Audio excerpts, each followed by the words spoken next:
Hello. Hello student, कैसे हैं सभी लोग? आप सभी का स्वागत है आज के इस करंट अफेयर सेशन में। कल की खबर को कंप्लीट करेंगे। कल मैंने आपको बताया था कि राष्ट्रपति द्रौपदी मुर्मू जी के द्वारा 2025 के लिए पद्म सम्मानों की घोषणा की गई है।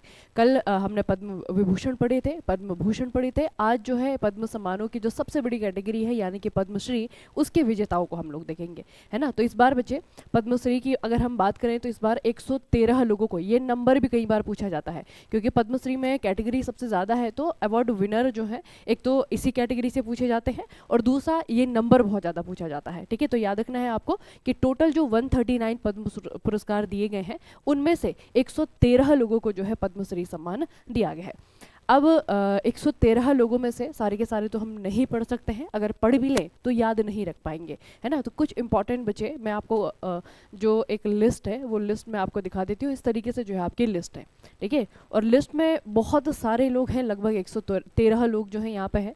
हमें इस लिस्ट में से कुछ लोगों को चुनना है और उनको जो है याद रखना है। जैसे कि आप लोग यहाँ पे नाम देखेंगे अरिजीत सिंह, है ना। अभी तक आप लोगों ने अरिजीत सिंह को सुना होगा, इनके गाने सुने होंगे। तो अरिजीत सिंह को बच्चे 2025 में भारत सरकार ने क्या किया है, पद्मश्री सम्मान देने की घोषणा की है ना। तो इस तरीके की कुछ और पर्सनैलिटी हैं जिनके बारे में मैं आपको बताऊंगी। इनका नाम आपको याद रखना है और इनका क्षेत्र आपको याद रखना है ना। देखिए, सबसे पहले जो है आपके हाल ही में क्रिकेट से संन्यास लेने वाले स्टार रविचंद्रन अश्विन, ठीक है। रविचंद्रन अश्विन, आर अश्विन जो है भारत के बहुत ही सफल गेंदबाज इन्हें कहा जा सकता है। तो इन्होंने जो है अभी क्रिकेट से संन्यास लिया है, इनको भी पद्मश्री दिया गया है। दूसरा आपका नाम है भारतीय फुटबॉलर आई एम विजयन, ठीक है। आई एम विजयन पूछा जाएगा कौन सा क्षेत्र है, तो स्पोर्ट्स है और स्पोर्ट्स में भी बच्चे फुटबॉलर है, ठीक है। तीसरे जो आपकी व्यक्ति हैं, भारत के पहले पैरालंपिक गोल्ड मेडल विजेता तीरंदाज, ठीक है, नाम है इनका हरविंदर सिंह, इनका नाम भी याद रखेंगे। पैरा एथलेटिक्स कोच है सत्यपाल सिंह, इनका नाम याद रखेंगे। गायक अरिजीत सिंह है, इनका तो आपको याद ही रहने वाला है ना। तो गायक हैं अरिजीत सिंह। दिग्गज अभिनेता अशोक लक्ष्मण सराफ, इनको दिया गया है। गायक जसपिंदर नरूला को दिया गया है। ग्रेमी विजेता संगीतकार, इन्हें आप लोगों ने करंट अफेयर में पढ़ा होगा, रिकी केज, है ना। तो रिकी केज को भी दिया गया है। और अगला जो आपका नाम है राम मंदिर के जो वास्तुकार हैं यानी कि आर्किटेक्चर जिन्होंने राम मंदिर का बनाया है, चंद्रकांत सोमपुरा, इनको भी दिया गया है ना। तो कुछ बच्चे आपकी चुनिंदा पर्सनैलिटी हैं जो कि अपने काम की वजह से पिछले 1-2 साल में ऑलरेडी जो है चर्चाओं में रहे थे, ठीक है। अरिजीत सिंह जैसे आपके हो गए तो हमेशा ही चर्चाओं में रहने वाले बहुत ही फेमस व्यक्ति हैं, तो इनको भी दिया गया है, ठीक है। आर अश्विन हो गया आपके। तो इस तरीके की कुछ पर्सनैलिटी हैं जो कि आपको याद रखनी है ना। ये वो पर्सनैलिटी हैं जो कि 113 लोगों में से आप कह सकते हैं कि सबसे ज़्यादा चर्चित लोग हैं, है ना। लेकिन इसके अलावा भी ये कैटेगरी यहीं पे समाप्त नहीं होती है। और आप लोग देखते होंगे कि जब एग्ज़ाम आता है तो एग्ज़ाम में ऐसा नाम पूछा जाता है जो हमने कभी सुना ही नहीं है ना। तो कुछ बच्चे आपके ऐसे सोशल वर्कर हैं या फिर कुछ आपके जो है फोक डांस, फोक सिंगर से रिलेटेड जो कलाकार हैं उनके भी नाम पूछे जाते हैं। तो ये जो 113 की लिस्ट है वो मैं आपको कंटिन्यू जो है इस तरीके से बताती रहूँगी ना। कुछ फेमस पर्सनैलिटी हैं वो मैंने आज आपको बता दी है, ये आपको याद रखनी है। कुछ फेमस लोग नहीं हैं लेकिन ज़रूरी लोग हैं, है ना। तो वो जो ज़रूरी लोग हैं अलग अलग सेक्टर में है, आपका सोशल वर्क में हो गया, लोक गायिका है, बहुत सारी लोक जो है आपके लोक नृत्य से रिलेटेड लोग हैं, ठीक है। तो उन लोगों को भी हम देखेंगे और वो लोग हैं जो फेमस तो नहीं हैं लेकिन जैसा मैंने आपको कहा कि ज़रूरी हैं और एग्ज़ाम में भी ज़्यादातर वही पूछे जाते हैं ना। तो ये बच्चे कुछ आपके फेमस लोग हैं जो मैंने आपको बता दिए हैं, इनका नाम याद रखना, ठीक है। 2025 की जो पद्मश्री की लिस्ट है उसमें इन्हें सम्मान दिया गया है।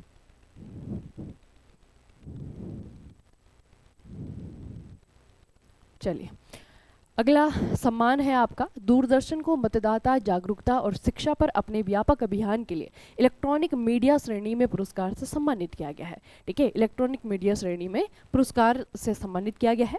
दूरदर्शन को लोकसभा चुनाव 2024 के दौरान चुनाव का पर्व देश का गर्व श्रृंखला सहित इसके कवरेज के लिए मान्यता दी गई थी।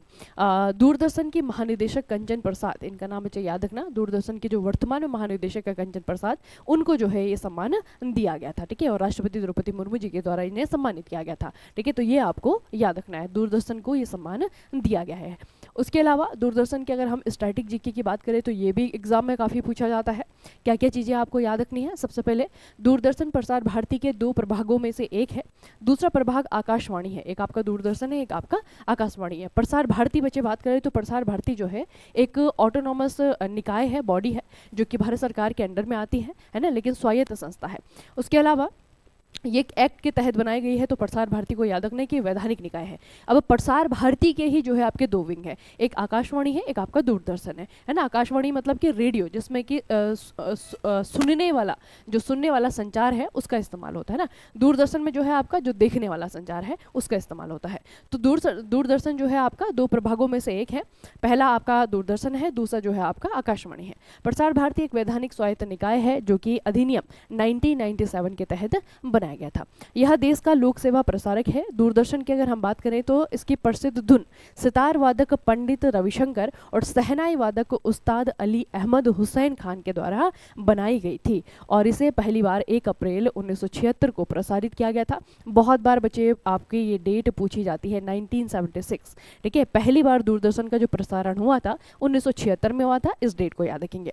दूरदर्शन का जो पहला प्रसारण हुआ था ये आपका 1959 को हुआ था, ठीक है। तो ये थोड़ा सा आपको याद रखना है। सॉरी, ये जो आपका धुन के बारे में ना, दूरदर्शन की जो पहली धुन बनाई गई थी ये 1976 में जो है पहली बार प्रसारित की गई थी। दूरदर्शन के पहले प्रसारण की अगर हम बात करें तो 1959 में हुआ था, ठीक है। तो ये दूरदर्शन का स्ट्रैटेजी की आपको याद रखना है कि दूरदर्शन में कब क्या हुआ है, ठीक है। अगली न्यूज़ बच्चे डिफेंस से रिलेटेड है। एक ऑपरेशन आपको याद रखना है, द बॉर्डर सिक्योरिटी फोर्स यानी कि बीएसएफ के द्वारा जैसलमेर में, भारत और पाकिस्तान का जो बॉर्डर है राजस्थान में, वहाँ पर एक ऑपरेशन लॉन्च किया गया है और ऑपरेशन का नाम है ऑपरेशन सरधावा, ठीक है। ऑपरेशन सरधावा लॉन्च किया गया है और ऑपरेशन सरधावा किस चीज़ से रिलेटेड है?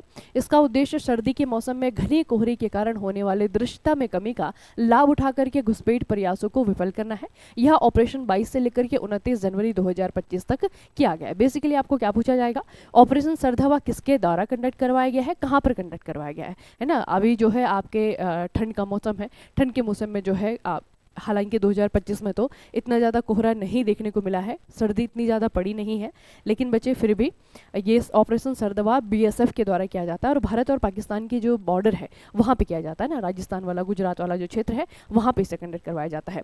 बाकी बीएसएफ की अगर हम बात करें तो बीएसएफ के जो वर्तमान महानिदेशक है इनका नाम याद रखना, दलजीत सिंह चौधरी नाम है।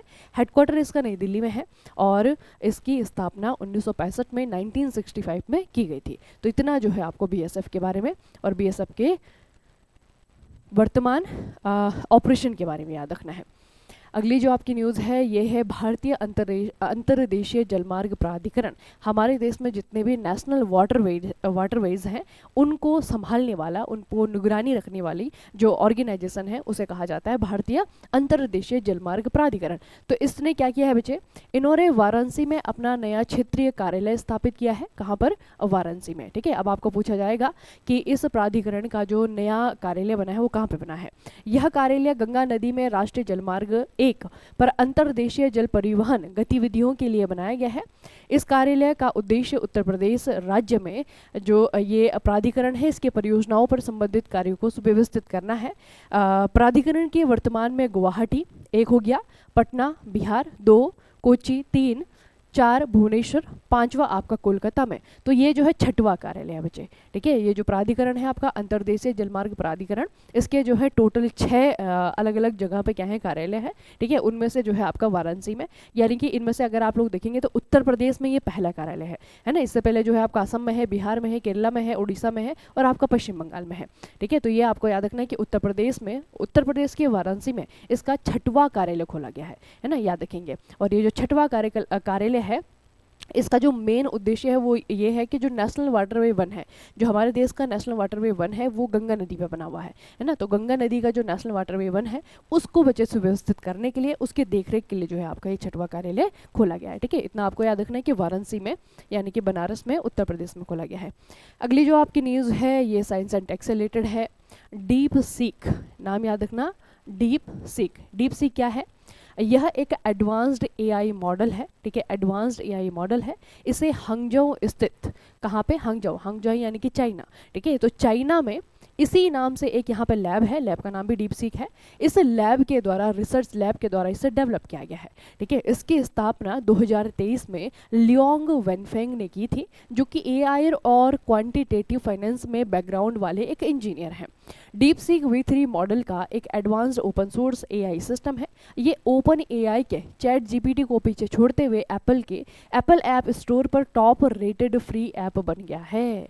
ठीक है, तो जब चैट GPT आया था बच्चे ओपन AI का, तो काफ़ी हल्ला हुआ था, है ना, सबसे ज़्यादा इस्तेमाल किया जाने वाला, क्योंकि फ्री में कर रहे थे। अभी तो चैट GPT जो है सब्सक्रिप्शन बेस हो गया है ना, लेकिन जब तक सब्सक्रिप्शन बेस नहीं था तब लोगों ने बहुत ज़्यादा इसका इस्तेमाल किया। अभी भी जो फ्री वाला वर्जन है वो बहुत ज़्यादा इस्तेमाल किया जाता है, लेकिन अब ओपन AI जो एप्पल ऐप स्टोर है वहाँ पे ओपन AI को पीछे छोड़ते हुए जो है आपका ये सबसे ज़्यादा हाई रेटेड क्या बन गया है, एक एडवांस AI मॉडल बन गया है। ठीक है, नाम याद रखना डीप सीक है, और डीप सीक जो है जिस लैब ने बनाया है, लैब का नाम भी डीप सीक है, लेकिन जिस इंजीनियर ने डेवलप किया है, इंजीनियर का नाम है आपका लियांग वेनफेंग। ठीक है, लियान वेनफेंग, ये जो है चाइनीज़ है ना, ओबीसी बात है कि चाइना में जो है आपका ये लैब है और चाइनीज़ व्यक्ति के द्वारा इसे डेवलप किया गया है। तो ये जो आपका AI मॉडल है इसका नाम क्या है, डीप सीक। अगली न्यूज़ बहुत इंपॉर्टेंट है बच्चे, पहली बार महिला हॉकी इंडिया लीग ये आपका हुआ है, और इसका जो खिताब है वो उड़ीसा वॉरियर्स ने जीत लिया है ना। तो हर चीज़ के जो है हम लोग लीग देख रहे हैं, है ना, हर खेल में लगभग बच्चे अब आपका लीग सिस्टम स्टार्ट हो गया है। तो वही लीग सिस्टम जो है आपका हॉकी में भी हुआ है। तो पहली बार जो महिला हॉकी इंडिया लीग हुआ है इसका खिताब उड़ीसा वॉरियर्स ने जीता है। उड़ीसा वॉरियर्स ने रांची में फाइनल में JSW सोरमा हॉकी क्लब पर कड़े मुकाबले में 2-1 से जीत हासिल की है। अब यहाँ पे कुछ पुरस्कार दिए गए हैं, जैसे कि सर्वश्रेष्ठ गोलकीपर सविता पुनिया जो कि सोरमा हॉकी क्लब की मेंबर हैं, इनको दिया गया है। टूर्नामेंट में आगामी खिलाड़ी सोनम को दिया गया है, शीर्ष स्कोरर जिन्होंने सबसे ज़्यादा यहाँ पे गोल किए हैं, ये दिया गया है यिब्बी जेनसन जो कि उड़ीसा वॉरियर्स के प्लेयर हैं। ठीक है, टूर्नामेंट में सर्वश्रेष्ठ खिलाड़ी जो है आपका ज्योति को दिया गया है। इनमें से आप एक याद रखेंगे बच्चे, वो है आपका सर्वश्रेष्ठ गोलकीपर।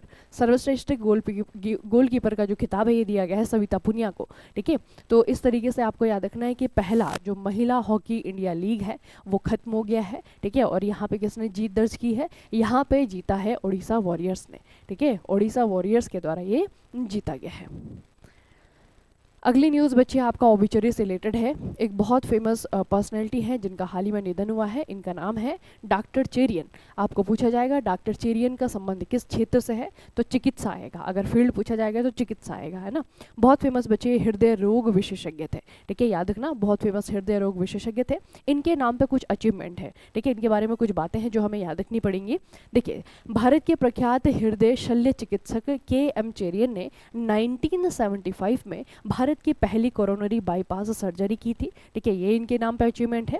इनकी आत्मकथा है जो अभी हाल ही में ऑनलाइन लॉन्च हुई थी। आत्मकथा का नाम है जस्ट एन इंस्ट्रूमेंट। ठीक है, ये जो आप बुक देख रहे हैं ना, ये जो है जस्ट एन इंस्ट्रूमेंट, ये इनकी आत्मकथा है। ठीक है, इसे जो है आपका वर्चुअली इसका विमोचन किया गया था। इनके द्वारा एक हॉस्पिटल भी बनाया गया है। हॉस्पिटल का नाम है आपका फ्रंटियर लाइफ टाइम हॉस्पिटल। ठीक है, और ये जो है आपका हॉस्पिटल ये है चेन्नई में। उसके अलावा आधुनिक चिकित्सा में एक पत्थर पर उनका नाम उकेरा गया है। ये थोड़ा सा बच्चे आपको मैं बताऊँ,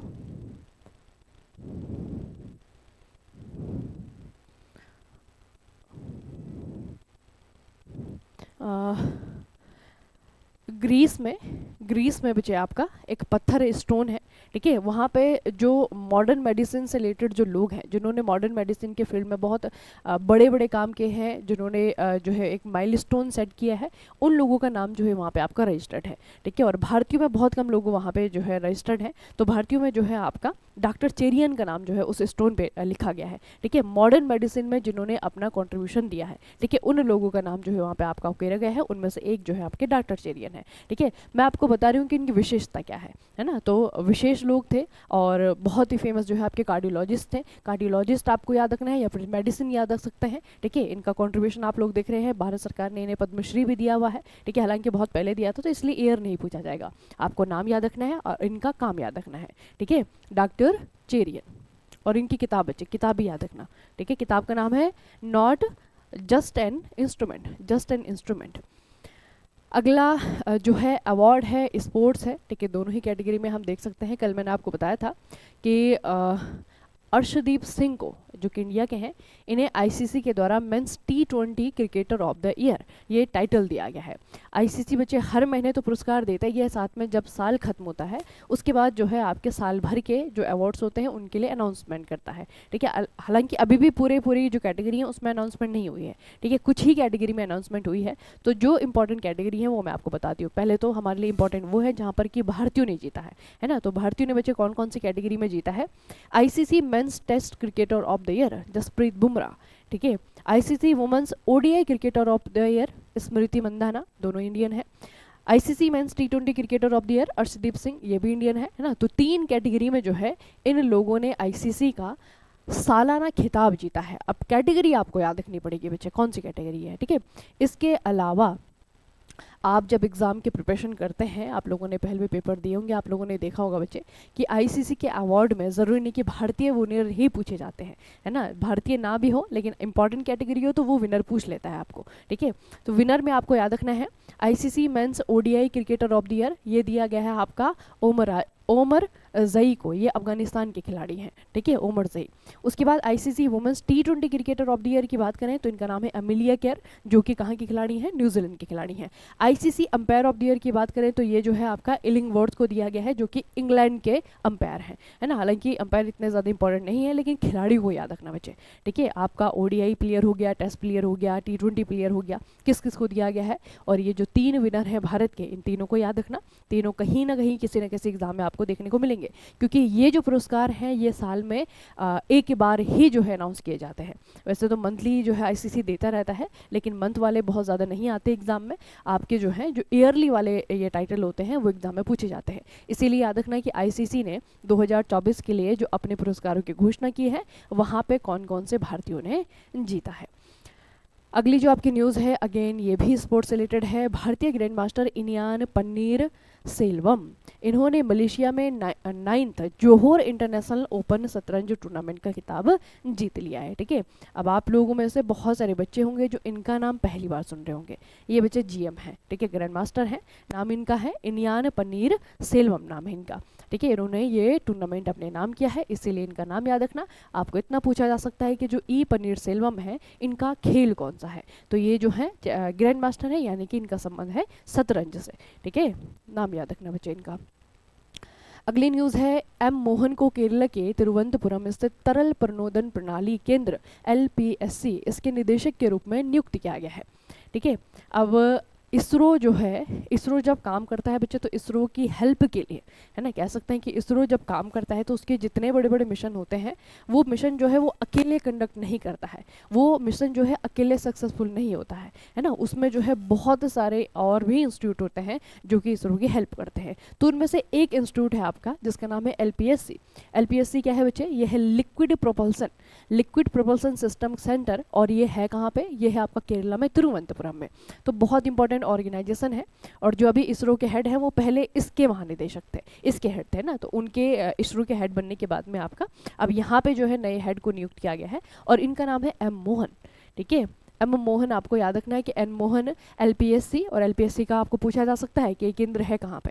ये है आपका तिरुवनंतपुरम केरला में। इसके हेड बनाए गए हैं एम मोहन, इतना आपको याद रखना है। ठीक है, और बच्चे आज जो है आपकी शाही स्नान हुआ है प्रयागराज में। ठीक है, एक बहुत इंपॉर्टेंट इवेंट आपका जो है प्रयागराज में हो रहा है, यानी कि महाकुंभ हो रहा है। ठीक है, वैसे महाकुंभ के बारे में जो है आपका बेसिक डिटेल मैंने आपको दे दी थी। ठीक है, लेकिन महाकुंभ को लेकर के जो है एक स्पेशल सेशन आएगा आपका, क्योंकि आप जो है RRB की तैयारी कर रहे हैं। रेलवे में आप लोग देखेंगे बच्चे कि हमारा जो रिलीजन है ना, हमारा जो रिलीजन है उससे रिलेटेड जो है क्वेश्चन पूछे जाते हैं। ठीक है, यहाँ पे हमारी जो भी एपिक हैं जैसे कि महाभारत है, रामायण है, वहाँ के जो कैरेक्टर्स हैं उनके बारे में जो है आपके क्वेश्चन बनते हैं। ठीक है, तो एक बहुत इंपॉर्टेंट जो है आपका ये एक इवेंट कह सकते हैं, एक न्यूज़ कह सकते हैं, तो इसके बारे में कुछ भी आपको पूछा जा सकता है। ठीक है, तो जो भी पॉसिबल जो है स्ट्रैटेजी के इसके पीछे का है उसको लेकर के जो है एक अलग सा सेशन मैं आपके लिए बना रही हूँ। ठीक है, बहुत जल्दी वो आपके सामने होगा, उसे ज़रूर देख लेना, क्योंकि वहाँ से क्वेश्चन बनने की संभावना जो है आपकी 99 100% है। ठीक है, एक बार ज़रूर देख लेना उससे, और ये भी बताऊंगी किस तरीके से जो है आपके क्वेश्चन यहाँ से बन सकते हैं। ठीक है, क्योंकि आगे बच्चे बहुत सारे एग्जाम आने वाले हैं और तब तक आपका महाकुंभ खत्म हो जाएगा, और महाकुंभ खत्म होने के बाद में जो है आपका ये एक इंपॉर्टेंट टॉपिक रहेगा एग्जाम में पूछने के लिए। ठीक है, तो इससे रिलेटेड जितनी भी आपकी चीज़ें हैं, हालांकि महाकुंभ 2025 में कुछ नई घटनाएं होंगी, कुछ नई चीज़ होंगी, पहले से ये कैसे अलग है, क्या क्या यहाँ पे नया किया गया है ना, वो चीज़ तो अभी आपकी बदलती रहेंगी जब तक कि आपका महाकुंभ चलेगा, है ना। तो महाकुंभ खत्म होते होते कुछ नई चीज़ें और ऐड होंगी, महाकुंभ के समापन पे उसे देखेंगे। लेकिन फिलहाल जो है आपका महाकुंभ कैसे लगता है, कब लगता है, क्या इसके पीछे जो है आपका हिस्टोरिक स्टोरी है, क्या क्या इसकी चीज़ें हैं, वो बताऊंगी मैं आपको। और हमारी किताबों में, यानी कि जो हमारी जीके की किताब है, यहाँ पे महाकुंभ के बारे में जो है क्या क्या दिया रहता है, क्या क्या यहाँ से क्वेश्चन पुट होते हैं, क्या क्या कैसे कैसे क्वेश्चन बनते हैं, वो मैं आपको बताऊंगी। ठीक है, चलिए फिर आज के सेशन को यहीं पे समाप्त करते हैं, मिलेंगे कल के सेशन में। तब तक के लिए पढ़ते रहिए, बढ़ते रहिए, अपना खूब सारा ख्याल रखिएगा। आप सभी का बहुत बहुत धन्यवाद।